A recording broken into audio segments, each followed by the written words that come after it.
పచ్చని కుటుంబంలో TV serial చిచ్చుపెట్టింది. Serial చూస్తూ తనను పట్టించుకోవడం లేదని ఆవేదనకు గురైన భర్త భార్యతో ఘర్షణకు దిగాడు. దీంతో ఆమె పురుగుల మందు తాగడాన్ని గమనించిన 8 సంవత్సరాల కొడుకు కూడా తాగాడు. భార్య ప్రాణాలతో బయటపడ్డ కుమారుడు మాత్రం ప్రాణాపాయ స్థితిలో ఆసుపత్రిలో కొట్టుమిట్టాడుతున్నాడు. క్షణికావేశం ఆ కుటుంబానికి తీరని దుఃఖాన్ని మిగిల్చిన ఈ దారుణ ఘటన మహబూబాబాద్ జిల్లాలో వెలుగు చూసింది.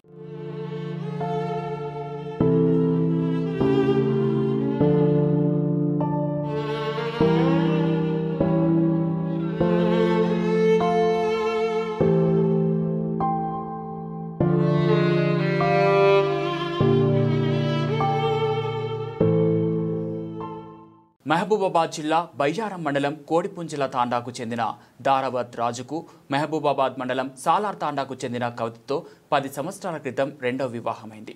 అప్పటికే కవితకు వివాహం జరగగా సాత్విక్ అనే కుమారుడు ఉన్నాడు. కొడుకుతో సహా ఆమె రాజుతో కోడిపుంజల తాండాలో ఉంటుంది. ఈ క్రమంలో ఆ జంటకు కుమార్తె భవ్యశ్రీ జన్మించింది.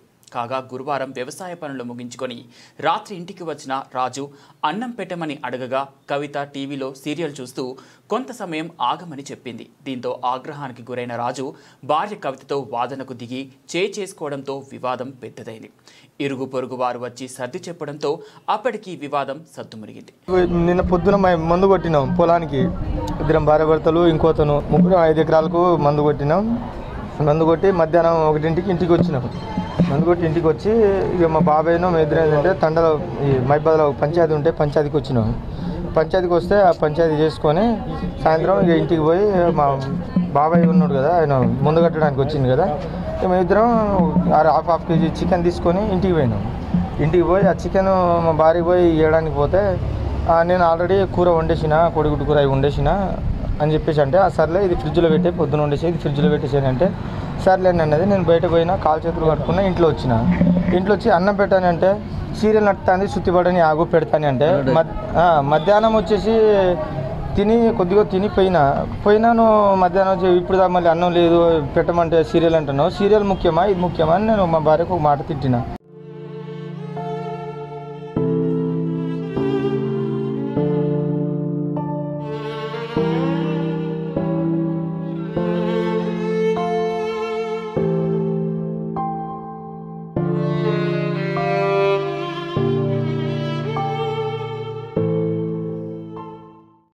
శుక్రవారం ఉదయం ఆత్మహత్య చేసుకుంటానని కవిత తమ వ్యవసాయ బావి వద్దకు వెళ్ళగా స్థానికులు ఆమెను అక్కడి నుంచి ఇంటికి తీసుకొచ్చారు. తర్వాత రాజు వ్యవసాయ బావి వద్దకు వెళ్ళగా ఇంట్లో ఉన్న కవిత గడ్డి మందు తాగింది. ఇది చూసి ఆమె కుమారుడు సాత్విక్ కూడా గడ్డి మందు తాగాడు. స్థానికులు ఈ విషయం గమనించి ఇద్దరిని మహబూబాబాద్లోని ఓ ఆసుపత్రికి తరలించారు.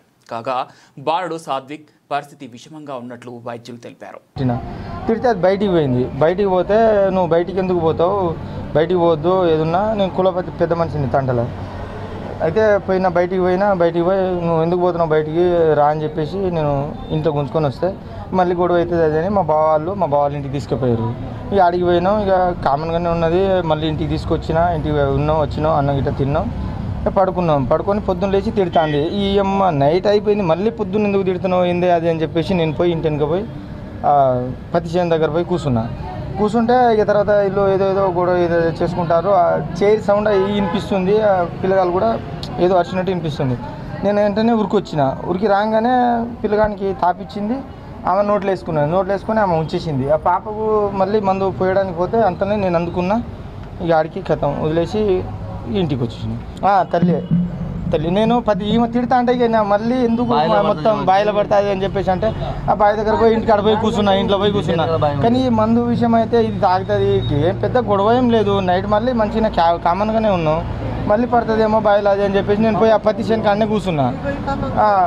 ఈ పాప కూడా ఈమె కూడా మందు తాపడానికి నేను పోతున్నా, ఆమెకు తాపడానికి పోతుంది.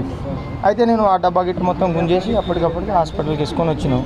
పెద్ద గొడవ ఏం లేదు. నువ్వు బయటికి పోయిన పొద్దున్న మందు కొట్టినావు అని చెప్పేసి మా బాబాయ్కి తీసుకుపోయినా. ఆయన ఒక 90 మందు, నేను ఒక 90 మంది తాగినా. నువ్వు తాగొచ్చి 90 తాగొచ్చి ఇది అంటున్నావు అని చెప్పేసి అంటే 90 తాగి నువ్వు సీరియల్ ముఖ్యమా మందు పెట్టుడు ముఖ్యం, అన్నం పెట్టుడు సీరియల్ సుత్తి పడ్డ తర్వాత పెడతా ఆగని చెప్పేసి అంటే పొద్దున్న దాకా పని చేసేసి వచ్చినావు, ఈ సీరియల్ గోల అయిందని చెప్పేసి అది. కానీ ఆమెకు నేను ఇప్పటి నుంచి ఎప్పుడు దాకా కొట్టలే, ఏం చేయలే. అందరు నాటుకు పోయినా ఇది చేసినా అది చేసినా ఆమె ఇంట్లోనే ఉంటుంది. ఇంటికాడ నుంచి వేరే పని కూడా పంపించి. ఇప్పుడు నేను ఏమంటే తల్లి పోసింది, తల్లి మందు పోసింది, నా కొడుకు బతకాలే. ఆయన 10 కాదు 20 లక్షలైనా పర్లేదు, నేను పెట్టుకుంటా, మొత్తాన్ని నేను పెట్టుకునే వయసు నాది, నా కొడుకు బతకాలే.